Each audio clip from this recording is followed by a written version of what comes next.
Iligtas mo kami sa kasalanan.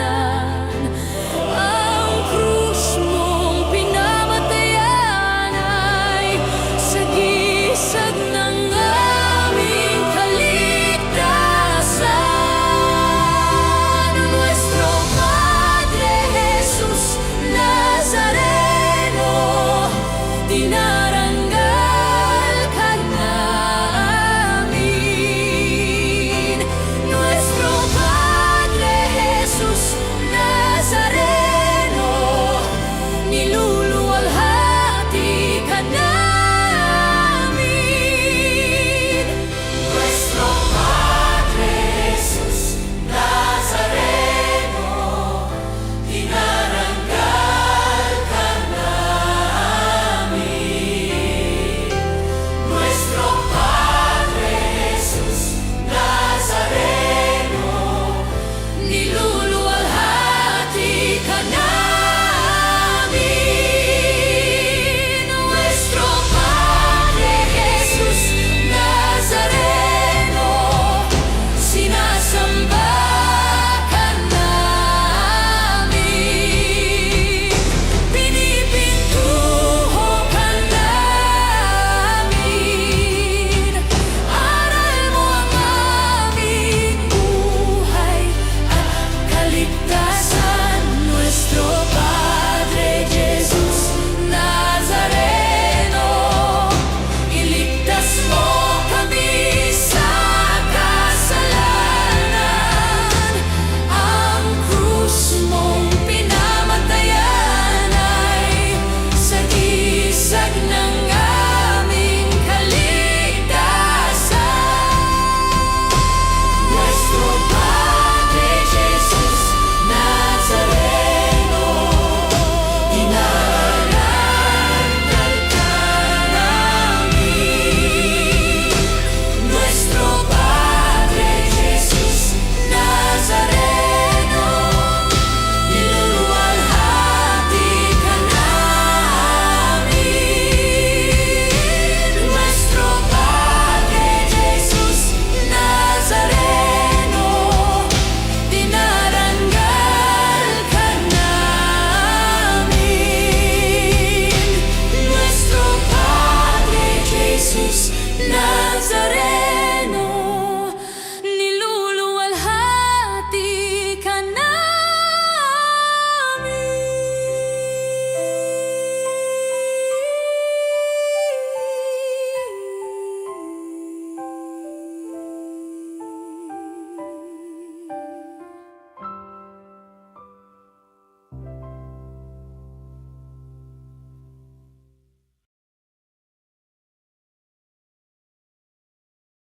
Napakaliit ng inyong pananalig. Bakit ka nag-aalinlangan? Ang unang hakbang ng isang Kristiyano upang ang lipunan ay maging matapat at marangal ay dapat mula sa pananampalataya. Tumayo po ang lahat at awitin natin ang pambungad na awit.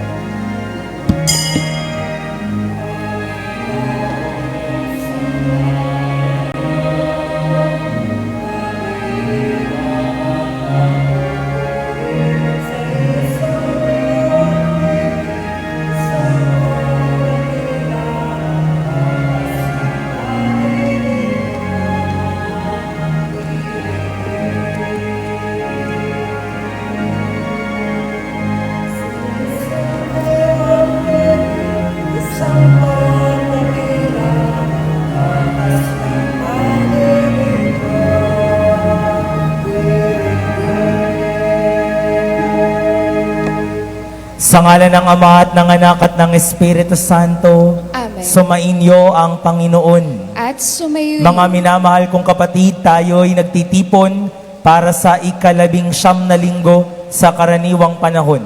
At upang tayo'y mas maging marapat gumanap sa ating pagdiriwang, aminin muna natin ating mga pagkukulang.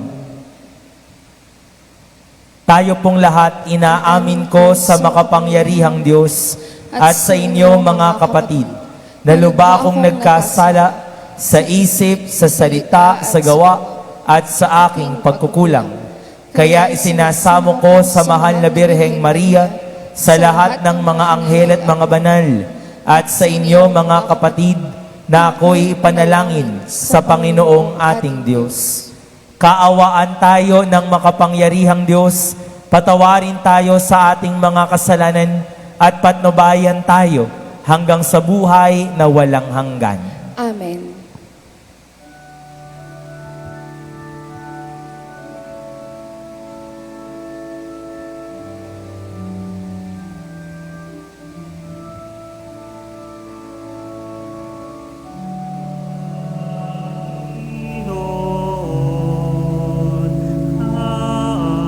Kaawaan mo kami. Kaawaan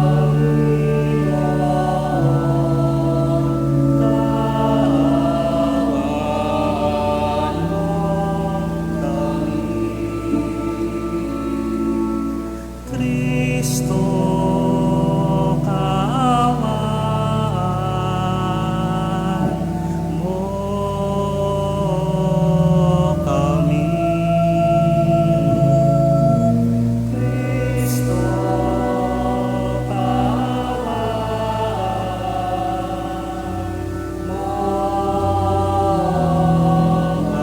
Panginoon, kaawaan mo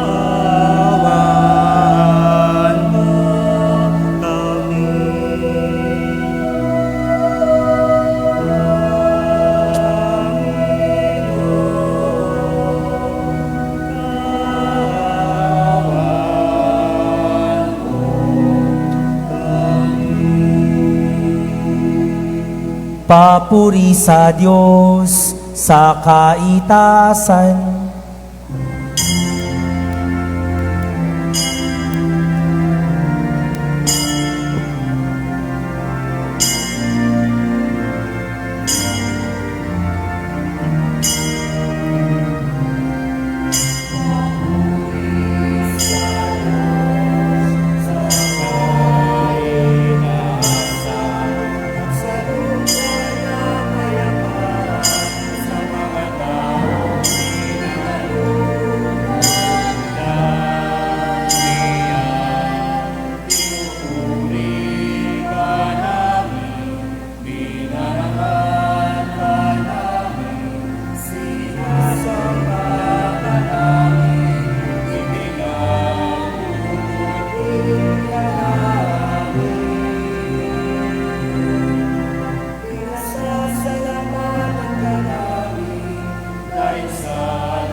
Manalangin tayo. Ama naming makapangyarihan, lakas loob ka naming tinatawagan, sa ngalan mo, Ama naming banal. Sa kalooban namin ay pananahin mong lubos ang iyong espiritong sa amin kumukupkop upang sulupaing ipinangako kami makapasok sa pamamagitan ni Heso Kristo, kasama ng Espiritu Santo, magpasawalang hanggan. Amen. Tayo po ngayon ay nasa unang bahagi ng ating pagdiriwang, ang liturhiya ng salita ng Diyos. Sa unang pagbasa, nagpakilala ang Panginoon kay Elias, hindi sa mga tandang nakagugulat o nakatatakot, kundi sa banayad na tinig. Ang salita ng Diyos mula sa unang aklat ng mga hari. Noong mga araw na iyon, si Elias ay sumapit sa Horeb, na bundok ng Diyos. Pumasok siya sa isang yungib at doon nagpalipas ng gabi. Walang ano-ano'y nagsalita sa kanya ang Panginoon. Lumabas ka at tumayo sa ibabaw ng bundok sa harapan ko. Pagkasabi nito'y dumaan ang Panginoon at umihip ang napakalakas na hangin. Sumabog ang bundok at nagkadurog-durog ang mga bato sa lakas ng hangin. Ngunit wala sa hangin ang Panginoon. Nang tumigil ang hangin ay lumindol, ngunit wala sa lindol ang Panginoon. Pagkalipas ng lindol ay kumidlat, ngunit wala rin sa kidlat ang Panginoon. Pagkatapos ng kidlat, narinig niya ang isang banayad na tinig. Lumabas si Elias. Tinakpan ng balabal ang kanyang mukha at naghintay sa bunganga ng yungib. Ang salita ng Diyos. Salamat sa Diyos.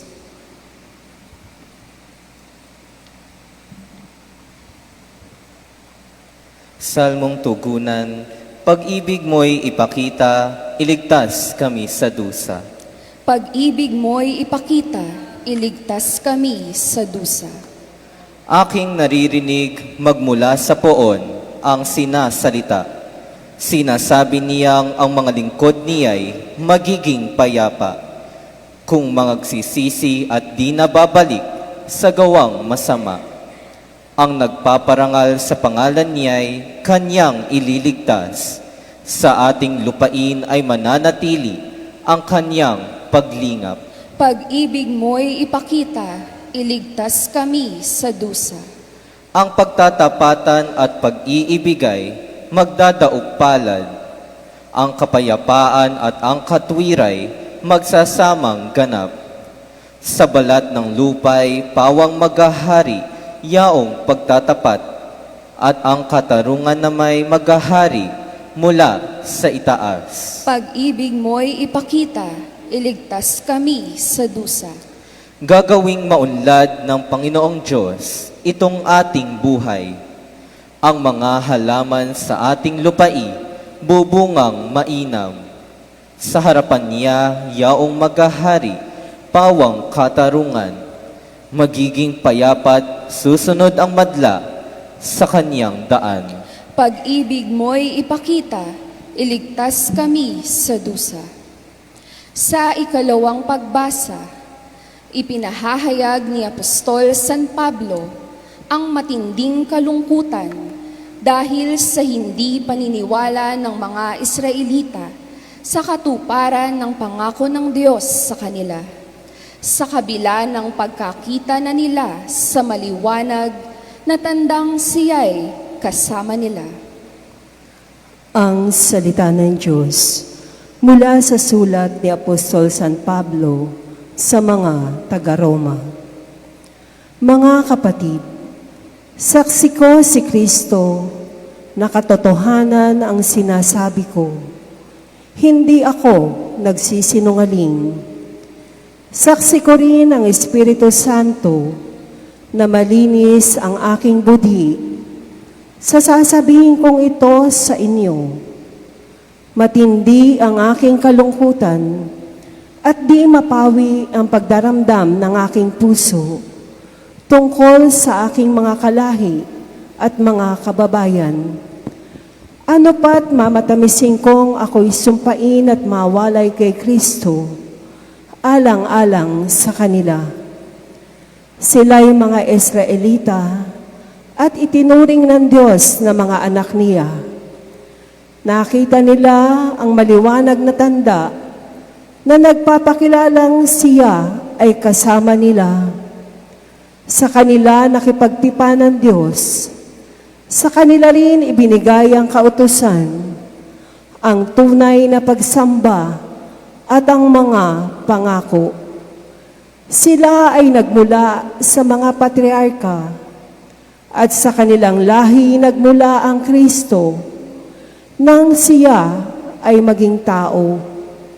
Diyos na kataas-taasan na pinapupurihan magpakailanman. Amen. Ang salita ng Diyos. Salamat sa Diyos. Sa mabuting balita, isinasalarawan sa atin ang paglalaan ni Jesus ng panahon upang makaugnay ang Ama sa pananalangin. Tayo po ay magbigay galang sa mabuting balita ng Panginoon.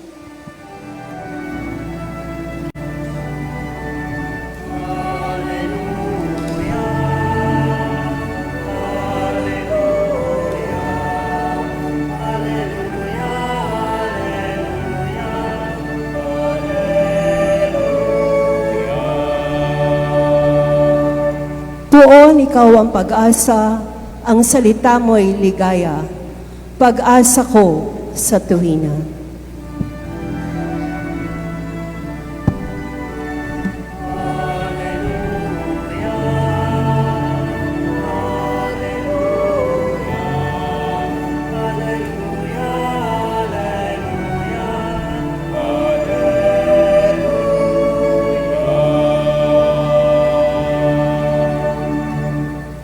Sumainyo ang Panginoon. At sumayo Ang mabuting balita ng Panginoon ayon kay San Mateo. papuri sa iyo, Panginoon.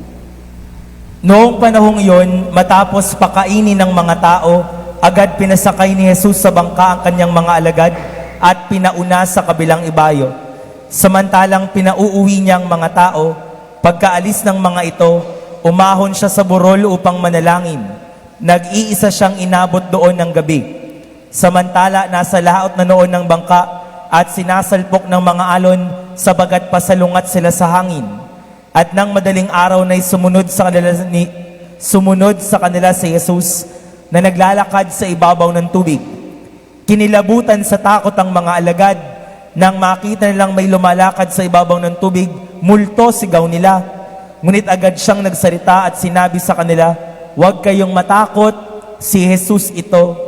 At nagsalita si Pedro, "Panginoon, kung talagang kayo yan, paparyanin niyo ako sa ibabaw ng tubig." Sumagot siya, "Halika." Kaya't lumunsad si Pedro sa bangka at lumakad sa ibabaw ng tubig, papalapit kay Jesus. Ngunit nang mapansin niya ang hangin, siya'y natakot at nagsimulang lumubog. "Sagipin ninyo ako, Panginoon," sigaw niya. Agad siyang inabot ni Jesus, "Napakaliit ng iyong pananalig." Sabi niya kay Pedro, "Bakit ka nag-alinlangan?" Pagkasakay nila sa bangka, tumigil ang hangin at sinamba siya ng mga nasa bangka. "Tunay na kayo ang anak ng Diyos," sabi nila. Mga minamahal ko, ang mabuting balita ng ating Panginoon. Pinupuri ka namin, Panginoong Hesukristo.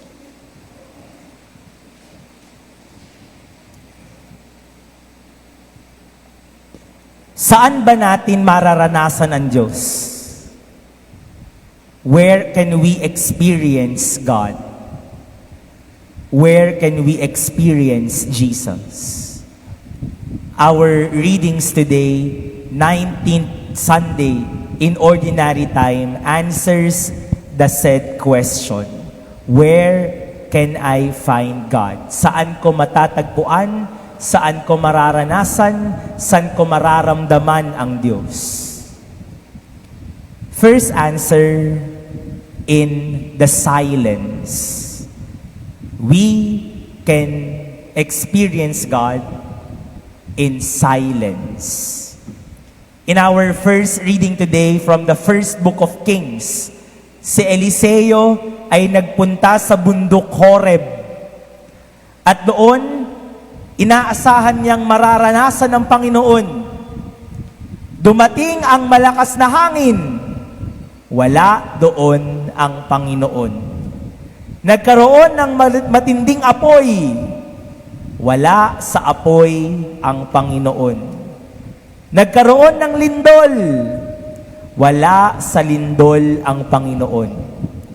Hanggang sa may banayad na hangin na dumampi sa kanyang muka, at doon sa katahimikan, banayad na hangin, naramdaman ni Eliseo ang Panginoon.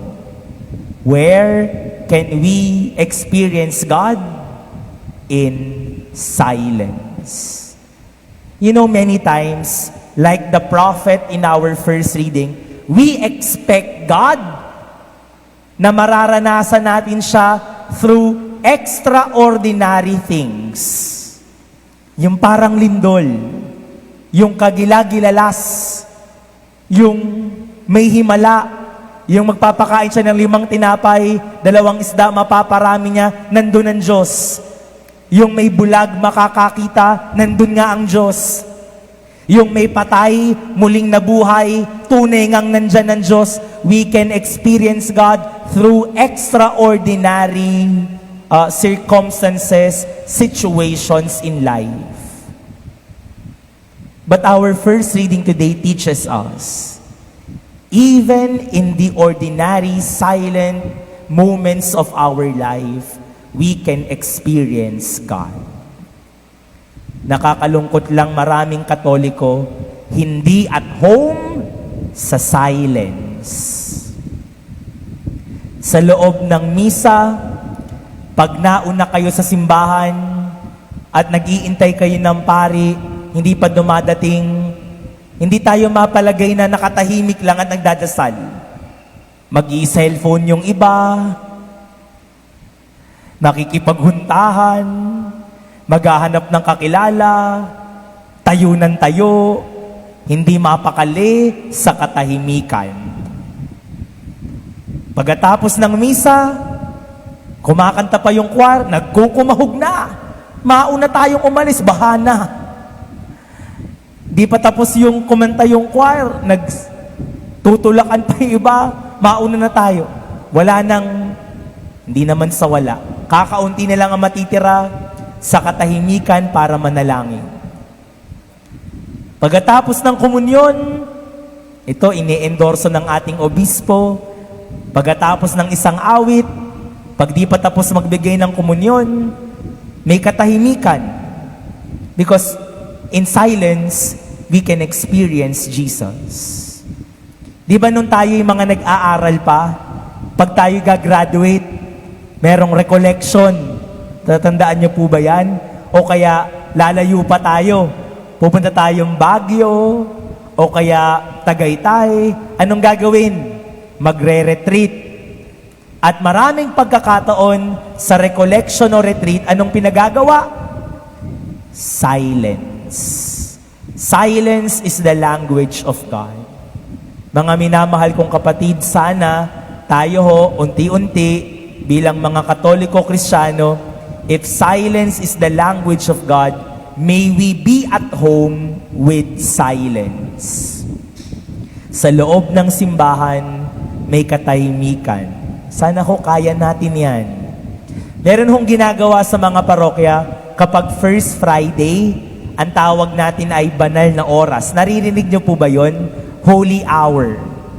Sa mga simbahan sa Pilipinas, hindi matatapos ang holy hour na walang mga binabasa-basa. Dapat maraming binabasa. Dapat tuloy-tuloy ang pagkanta. Ayaw natin lang may patlang. Ayaw natin lang may katahimikan. Pero totoo, Sa maraming pagkakataon, dapat ang Holy Hour, wala namang binabasa. I-expose ng pari ang Blessed Sacrament, nakaupo ang tao, magdadasal sa harap ng Santissimo sa katahimikan. Malayo pa tayo sa level na ganun. Tutulugan lang tayo ng mga Katoliko niyan. Gusto natin may binabasa, gusto natin may naririnig. Where can we find God? According to our first reading, not in earthquake, not in a strong wind, not in fire, in silence. Second, where can we find God? In our gospel today, we have heard from Saint Matthew, ang mga alagad ay nasa bangka, malakas ang hangin, malakas ang ulan. Baka naka-red, red warning din. May bagyo, malakas ang ulan, malakas ang hangin. Pero nung sinasalubong nila ang hangin at sinasalubong nila ang ulan, nakita nila si Jesus na lumalakad sa tubig. Where can we find God? Where can we experience God? Even in the midst of a storm, you can experience God. Even in the midst of a storm, there is God. Take note, not before the storm, not after the storm, in the midst of the storm. Marami kasing mga Katoliko magdadasal, Lord, sana po mawalan na ako ng problema. Before the storm yan. After the storm yan. Pero ang Diyos ay kasakasama natin kahit sa gitna ng pagsagupa natin sa ulan at sa malakas na hangin. Anong ibig sabihin nun? Kahit na tayo may mga pinagdadaan ng pagsubok, intindihin, mga problema sa buhay, ang Diyos ay kasakasama natin. Kasi hodang lumakad sa tubig, gagawin niya. Makita mo lang ang kanyang presensya. Imposibleng lumakad sa tubig. Sino bang makagagawa ng paglakad sa tubig? Taga-Malolos lang. Pag may bota, kaya. Kahit walang bota, kaya. Pero kidding aside, sino lang may kayang lumakad sa tubig? Si Jesus. Kahit lumakad sa tubig, kahit yung mukhang imposible gagawin, para lang maramdaman ng mga alagad ang kanyang presensya, mawala ang takot at sila ay makalma. Even in the midst of the storm, God is present. Mga minamahal kong kapatid, iba't iba tayo ng mga ulang sinasagupa. Iba't iba ang intensity ng hangin na ating sinasagupa. Ibig sabihin, sa bangka ng ating buhay, iba't ibang alon ang sumasagupa sa atin. Sa dami ng kaharap kong tao, iba't iba din tayo ng mga pinagdadaanan. Iba't iba tayo ng mga pagsubok. Merong sa pera, merong sa relasyon, merong sa asawa, merong sa pag-aaral, merong sa trabaho, merong sa loob ng simbahan. Iba't iba tayo ng hanging sinasagupa. Iba't iba tayo ng mga ulang sinasagupa. But our gospel tells us, even in the midst of the storm, kasi hodang lumakad sa tubig, kahit yung imposible, magiging posible, makalma lang tayo sa ating paglalakbay. Saint Paul, in our second reading today, in his letter to the Romans, kaharap niya mga Jewish Christians. At ang sabi niya, nadidisappoint ako kasi imbis na maniwala kayo, ayaw niyong maniwala. Hindi ako nagsisinungaling. Sabi ni Saint Paul, malinis ang aking budhi.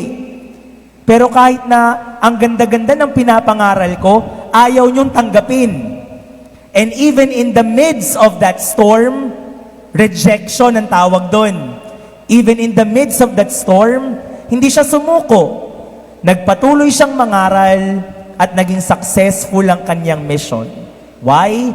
Because even in the midst of that difficulty, even in the midst of rejection, even in the midst of his own storm, he recognized Jesus. My dear brothers and sisters, where can we experience God? In the silence, even in the midst of the storm. And third, where can we experience God? Saint Peter has a very beautiful prayer. Hindi mahirap kabisaduhin. Very simple. In fact, you can pray this as many times as possible as you can. Lumakad si Pedro sa tubig. Nawala ang kanyang atensyon kay Jesus. Siya ay lumubog. And listen to his prayer. Hindi theological, hindi mahirap kabisaduhin dahil mahaba. His prayer, very simple. Sagipin ninyo ako, Panginoon. Lord, save me. Where can we find God? When we surrender ourselves. Where can we experience God? When we hit rock bottom. Kapag lubog na tayo at maaalala natin may Panginoon. Kapag walang-wala na tayo at maaalala natin may Diyos. At ang dasal ni Pedro ay dasal natin. Ligtas mo ako. Lubog na ako. Ligtas mo ako. Sa kapahamakan, Lord, save me. Sa mga tao na may hindi malinis na intensyon sa akin, save me. Sa mga tao sa paligid ko na nakaambang lolokohin lang ako, save me. Sa aksidente, save me. Lubog na ako sa utang, save me. At itong maganda sa Panginoon, even you surrender yourself, di ko na po kaya, tulungan mo ko. Anong ginawa ni Jesus? Iniunat ang kanyang kamay at iniahon si Pedro. Iunat nawa ng Diyos ang kanyang kamay at iahon tayo. Kapag sobrang successful natin, kapag wala tayong sakit, kapag maganda ang karir, kapag madami tayong pera, baka hindi natin nakikilala ang Diyos. Pero kapag sablay na ang lahat, kapag wala na ang lahat, yung dasal ni Pedro, kikirot talaga sa puso mo. Lord, save me. Itong nararanasan natin ngayon, mabuksan naman ang isip natin sa mga tao na pagsasamantalahan tayo, papapangukuan tayo ng kung ano-ano, at kukunin lang ang mga meron tayo, iligtas tayo. Alam niyo ko, nung bata pa ako, siguro nung bata din kayo pa, kapag umuulan, natutuwa tayo. Bakit? Malamig. Makakatulog tayo na mahimbing. Di ba ganyan nung araw? Lord, thank you, maulan, malamig, makakatulog ng mahimbing. Fast forward 2026, ang dasal natin, Lord, tumigil na yung ulan, di na ako makatulog. Pagising ko, baha na sa amin. Dati, Lord, thank you, umulan, malamig. Ngayon, Lord, tigil mo na. Ligtas mo kami. Yung dasal ni Pedro, kikirot talaga sa puso mo. Hindi mahaba. Hindi mahirap kabisaduhin. Pero makaka-relate ka sa dasal niya. Lubog na tayo. Literal, lubog na tayo. And so, Lord, save me. Save us. My dear brothers and sisters, where can we experience God? Madaling tandaan, parang pensyon lang, SSS. Where can we find God? In the silence, even in the midst of the storm, and when we surrender ourselves. Lubog na ako. Lubog na kami. Lord, sagipin mo ako. Amen.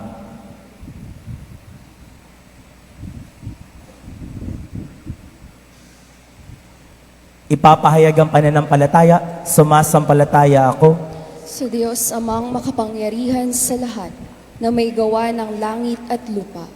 Sumasampalataya naman ako kay Hesukristo, iisang anak ng Diyos, Panginoon nating lahat. Nagkatawang tao, siya lalang ng Espiritu Santo. Ipinanganak ni Santa Mariang Birhen, pinagpakasakit ni Poncio Pilato, ipinako sa krus, namatay, inilibing, nanaog sa kinaroroonan ng mga yumao, nang may 3 araw na buhay na maguli, umakyat sa langit, naluluklok sa kanan ng Diyos, amang makapangyarihan sa lahat. Doon magmumulang paririto at maghuhukom sa nangabubuhay at nangamamatay na tao. Sumasampalataya naman ako sa Diyos Espiritu Santo, sa banal na simbahang Katolika, sa kasamahan ng mga banal, sa kapatawaran ng mga kasalanan, sa pagkabuhay na maguli ng nangamatay na tao, at sa buhay na walang hanggan.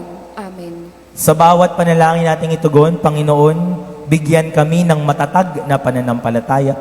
Panginoon, bigyan kami ng matatag na pananampalataya. Para kay Papa Leon, ang kahalili ni Pedro, upang sa gitna ng mga unos at pagsubok, patuloy niyang magabayan ang bayan ng Diyos patungo sa ligtas na dalampasigan ng buhay. Manalangin tayo sa Panginoon. Panginoon, bigyan kami ng matatag na pananampalataya.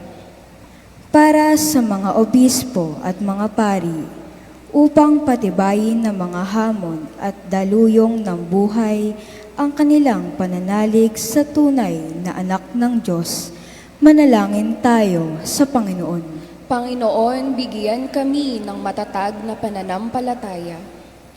Para sa mga bansang nasa kaguluhan at kahirapan, upang kay Kristo nila matagpuan ang kapayapaan at kasaganaan, manalangin tayo sa Panginoon. Panginoon, bigyan kami ng matatag na pananampalataya. Para sa mga nag-aalilinlangan at pinanghihinaan ng loob, upang makabalik sila muli sa panatag na pamumuhay na dulot ng pananalig, manalangin tayo sa Panginoon. Panginoon, bigyan kami ng matatag na pananampalataya. Para sa atin na kung minsan ay nagkukulang sa pananalig, upang makinig tayo sa tawag ng Panginoon na lumakad ng buong tapang sa ibabaw ng dagat ng buhay, manalangin tayo sa Panginoon. Panginoon, bigyan kami ng matatag na pananampalataya. Para sa isang kaaya-ayang panahon, upang ang ating mga mangingisda at magsasaka ay makapaghanap buhay ng maayos, manalangin tayo sa Panginoon. Panginoon, bigyan kami ng matatag na pananampalataya. Para sa mga kapatid nating yumao, upang ang kanilang pananalig ay maghatid sa kanila sa buhay na walang hanggan, manalangin tayo sa Panginoon.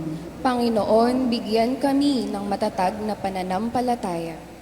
Sa katahimikan, ilapit natin sa Diyos ating mga pangangailangan.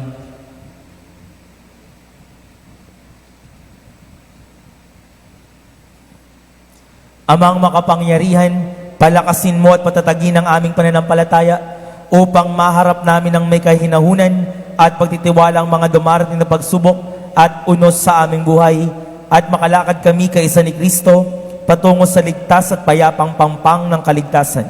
Hinihiling namin ito sa pamamagitan ni Kristo ang aming Panginoon ngayon at magpasawalang hanggan. Amen.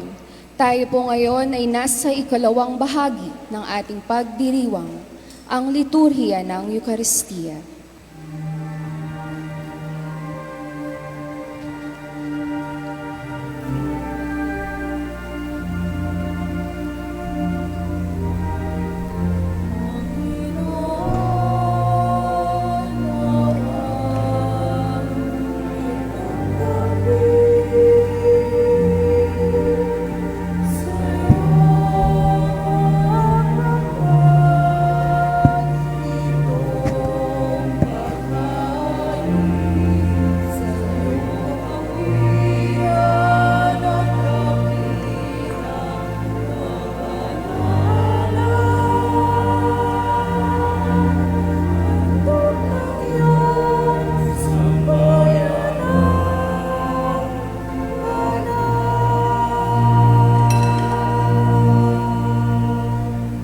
Manalangin kayo mga kapatid upang ang paghahain natin ay kalugdan ng Diyos amang makapangyarihan.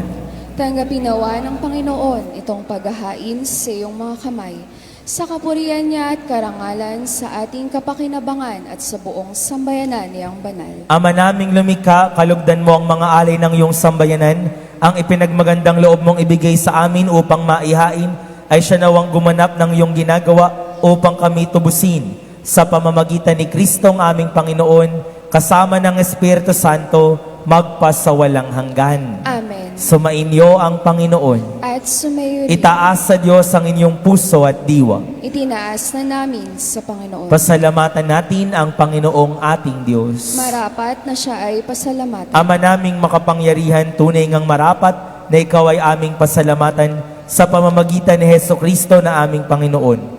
Utang na loob ang nagbubunsod upang gunitain ang kamatayan niya para kami buhayin.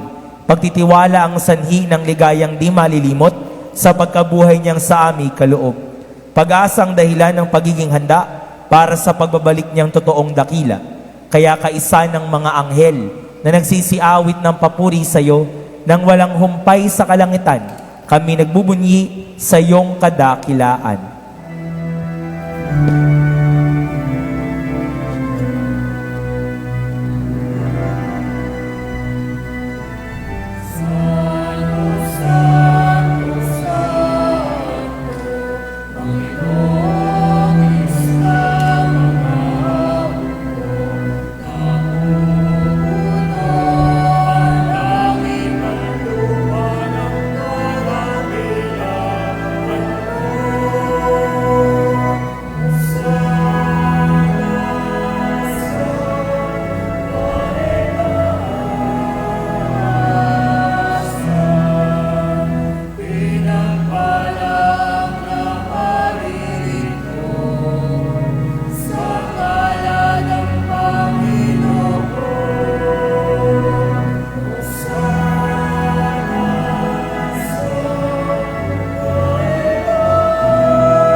Ama naming banal, ikaw ang bukal ng tanang kabanalan, kaya't sa pamamagitan ng iyong Espiritu, gawin mong banal ang kaloob na ito upang para sa aming maging katawan at dugo ng aming Panginoong Jesucristo. Bago niya pinagtiis ang kusang loob na maging handog, hinawakan niya ang tinapay, pinasalamatan kanya, pinaghati-hati niya yun, iniyabot sa kanyang mga alagad at sinabi, "Tanggapin ninyo lahat ito at kanin. Ito ang aking katawan na ihahandog para sa inyo."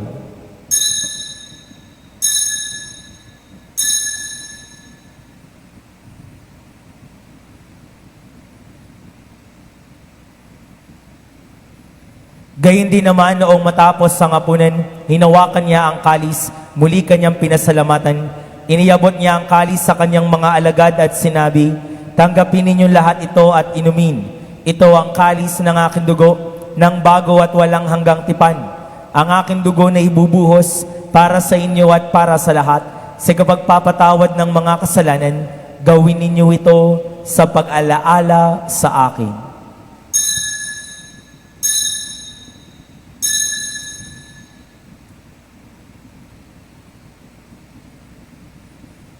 Ipagbunyi natin ang misteryo ng pananampalataya.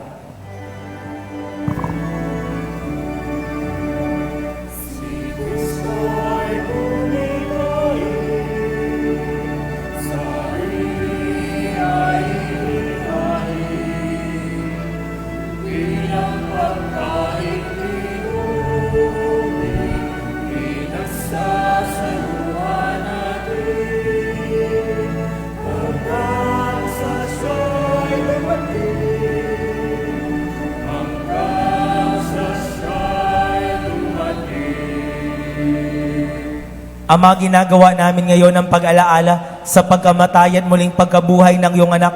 Kaya't iniaalay namin sa iyo ang tinapay na nagbibigay buhay at ang kalis na nagkakaloob ng kaligtasan.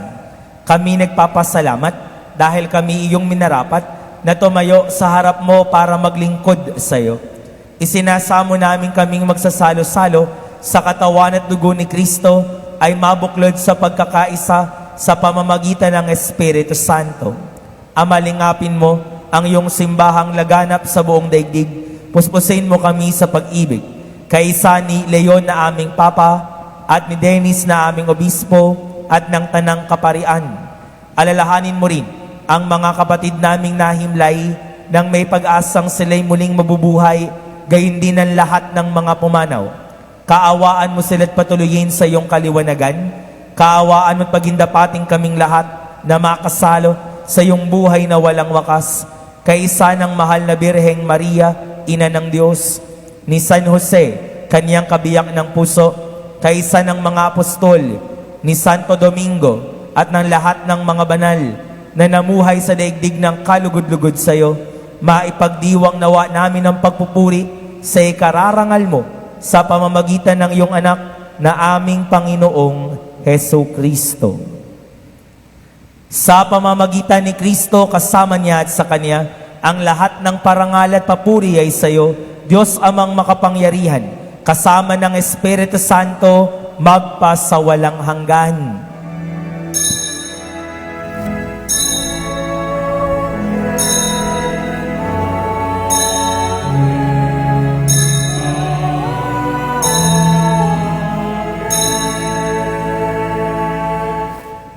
Tumawag tayo sa Diyos na ating Ama.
Hinihiling namin kami adya sa lahat ng masama, pagkalooban ng kapayapaan na araw-araw iligtas sa kasalanan at ilayo sa lahat ng kapahamakan, samantalang aming pinananabikan dakilang araw ng pagpapahayag ng tagapagligtas naming si Yeso Kristo.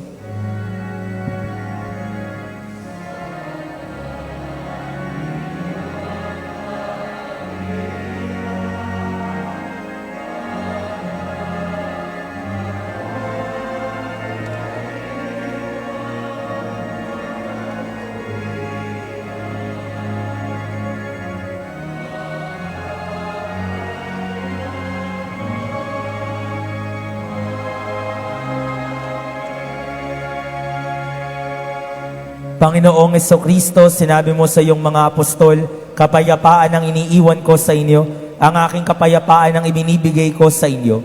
Tunghayan mo ang aming pananampalataya at huwag ang aming mga pagkakasala.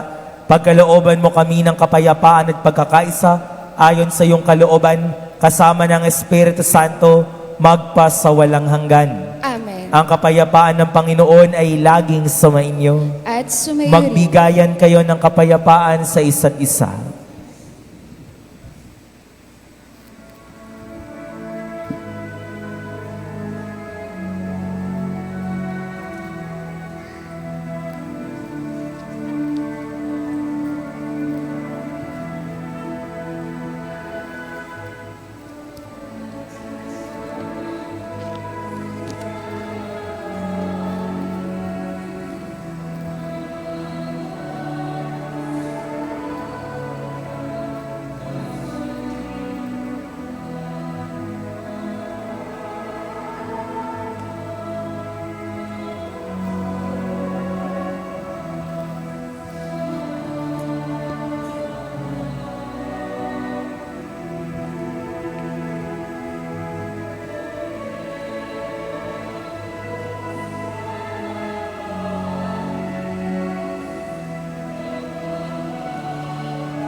Narito si Kristo ang daan, katotohanan at ang buhay, mapalad ang mga inaanyayahan sa kanyang banal na piging. Panginoon, hindi ako karapat-dapat na magpatuloy sa iyo.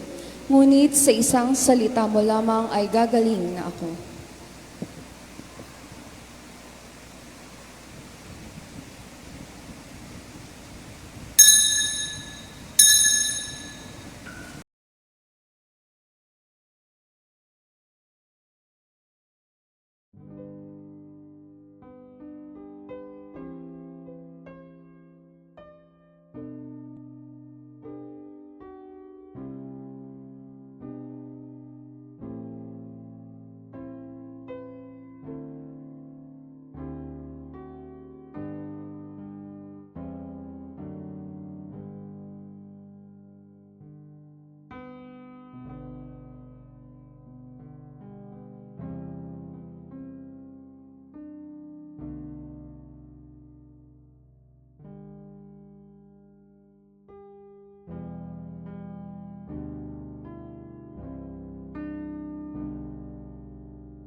Manalangin tayo. Ama naming mapagmahal, ang pakikinabang namin sa pagiging na banal ay magdulot nawa sa amin ng kaligtasan at magtanghal sa amin sa liningning ng iyong katapatan sa pamamagitan ni Heso Kristo, kasama ng Espiritu Santo, magpa sa walang hanggan. Amen. Aawit tayo ng pasasalamat.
Sumainyo ang Panginoon At sumayo rin at pagpalain kayo't kalingain ng makapangyarihang Diyos, Ama at ng Anak at ng Espiritu Santo. Amen. Tapos na ang misa, humayo kayong taglay ang kapayapaan at pag-ibig ng ating Panginoon. Salamat sa Diyos. Papurihan natin ang Panginoon.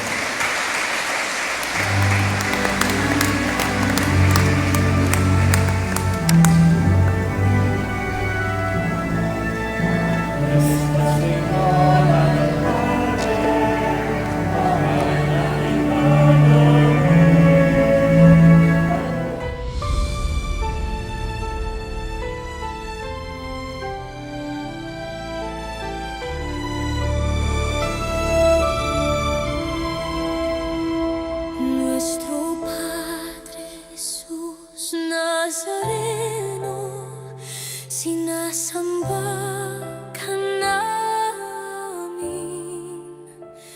pinipintuho ka namin, aral mo ang aming buhay at kaligtasan.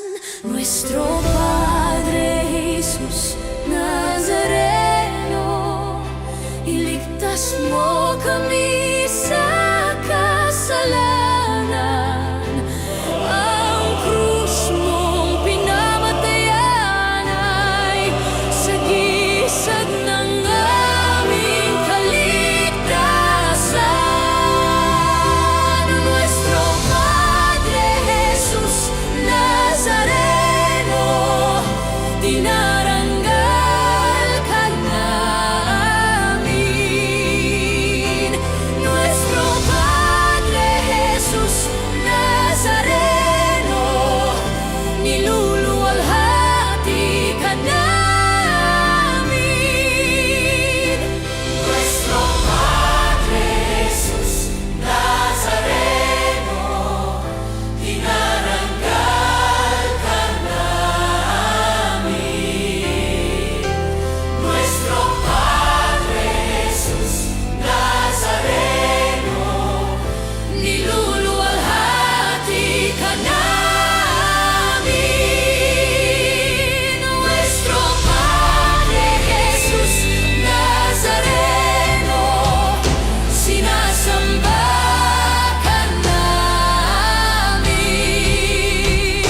pinipintuho ka namin, aral mo ang aming buhay at kaligtasan. Nuestro Padre Jesus Nazareno, iligtas mo